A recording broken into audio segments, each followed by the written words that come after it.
ভারতে ১৮তম লোকসভা নির্বাচনের ভোট গণনা চলছে। ৪ জুন মঙ্গলবার স্থানীয় সময় সকাল ৮টায় সারা দেশে একযোগেই ভোট গণনা শুরু হয়। ৫৪৩ আসনের লোকসভা নির্বাচনে সরকার গঠনের ম্যাজিক ফিগার ২৭২, আর এক্ষেত্রে অনেকটাই এগিয়ে বিজেপি জোট। জোর টক্কর দিচ্ছে বিরোধী ইন্ডিয়া জোটও। ভারতীয় সংবাদ মাধ্যম এনডিটিভির লাইভ আপডেট থেকে পাওয়া তথ্য অনুযায়ী বিজেপি নেতৃত্বাধীন এনডিএ জোট এগিয়ে রয়েছে ২৯৩টি আসনে, আর বিরোধী ইন্ডিয়া জোট এগিয়ে ২২০টি আসনে। অন্যদিকে টিভি9 বলছে সকাল 10টা পর্যন্ত গণনা অনুযায়ী বিজেপি নেতৃত্বাধীন এনডিএ এগিয়ে রয়েছে ২৯১টি আসনে। এর মধ্যে বিজেপি এককভাবে এগিয়ে ২৩২টি আসনে। অন্যদিকে ইন্ডিয়া জোট এগিয়ে ২১০টি আসনে, যার মধ্যে কংগ্রেস এককভাবে এগিয়ে রয়েছে ১০৭টি আসনে। পশ্চিমবঙ্গের ক্ষেত্রে বিজেপি 18টি আসনে এগিয়ে, তৃণমূল এগিয়ে 24টি আসনে, কংগ্রেস 3টি ও সিপিএম 1টি আসনে এগিয়ে রয়েছে। উত্তরপ্রদেশে এনডিএ ও ইন্ডিয়ার মধ্যে প্রবল লড়াই হচ্ছে। সেখানে ইন্ডিয়া জোট 41টি ও এনডিএ 37টিতে এগিয়ে রয়েছে।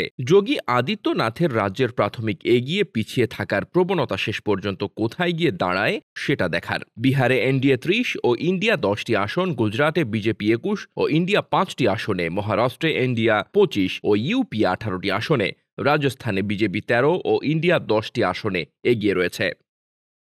Desk report, বার্তাবাজার।